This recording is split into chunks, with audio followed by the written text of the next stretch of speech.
Let's take a look at this week's new moon happening in Pisces, which is the final lunation before we enter into eclipse season from I believe it's the 14th through the 29th. We'll check the exact dates on those as well.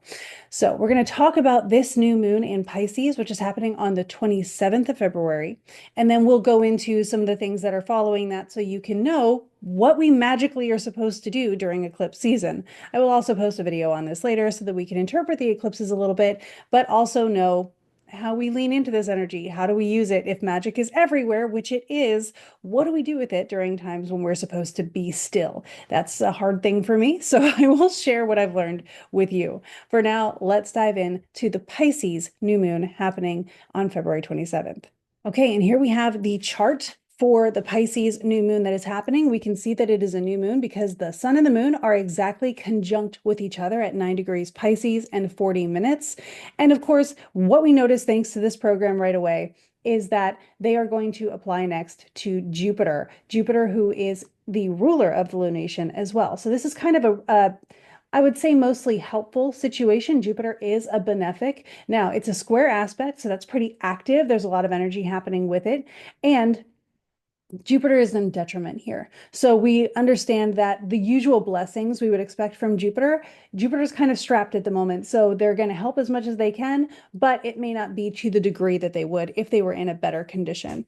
So we have this new moon in Pisces, which is really good for Piscean themes like dreams, like blurring boundaries, like detachment, like divination. All of those things are really helpful for the Piscean idea. If we think about Pisces as the sign that comes right before Aries, which begins the zodiacal year, a really great analogy or metaphor for this is Pisces being sort of that primordial stuff that creation then comes out of when we get to Aries. So if you think about Pisces as this raw creation, potentially that watery chaos that existed in so many of the myths before the gods came into being, that's where we get the energy of Pisces. So this is a time of raw creation. This is a time of liminality in the Piscean energy, but also in the year. We are creeping up to the zodiacal new year where the sun will then go into Aries, be exalted, and begin our new cycle.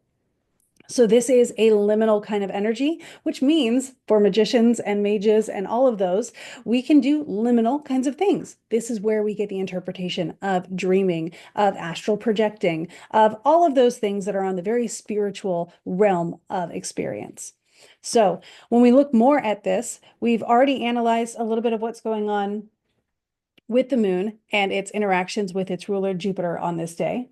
If we highlight Jupiter itself, we actually are also going to bring in this nice supportive aspect between Jupiter and Venus. This is helpful for Jupiter. So it's Venus putting some of the money or some of the resources to Jupiter saying, hey, I know you're not really at your most jovial right now. You don't have as much as you normally would, but you know what? You've got support. You've got friends. So this is a time again, where we might find that we're looking for resources to help us achieve things. So if you're doing divination, you might find that your natural intuition is better supported using a tool like a pendulum, like tarot cards or something like that. It's a really great time to get out of your own head and see what resources are available for you.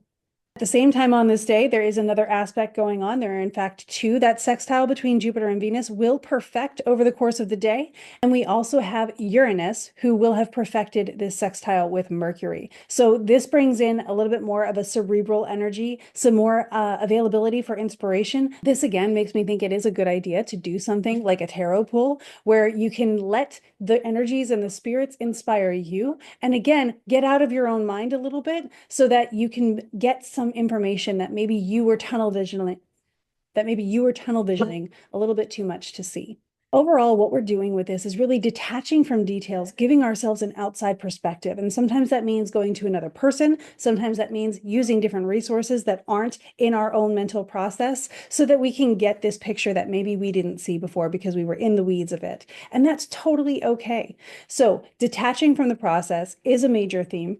And our affirmation is, I can see the bigger picture. I can see the bigger picture. It is okay to zoom out a little bit and look at the forest that is filled with wonderful trees, even though we were really admiring the trees there for a minute. So while a tarot pool is also a really great way to do this, another thing you could do is, again, ask someone else, share your story with someone and ask them, hey, What themes do you see popping up in this? What am I missing? What am I not getting that maybe is a little bit more obvious to someone who's not really in the thick of it this time? And they'll be able to tell you.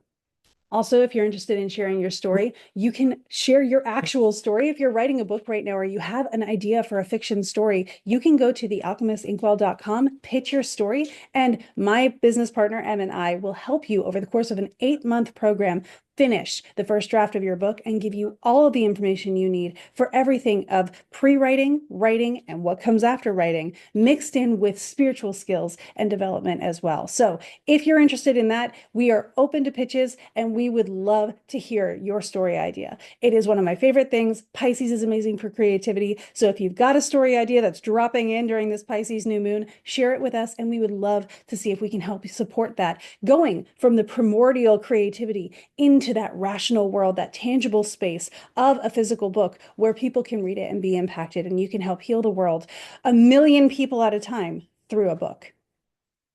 I hope you have a really wonderful week. I hope that this Pisces new moon is very good to you, and I will continue to keep you informed as we approach the Aries Ingress and those 2 eclipses coming up this month. It is a busy time. Take care of yourself. Don't worry, you've got this.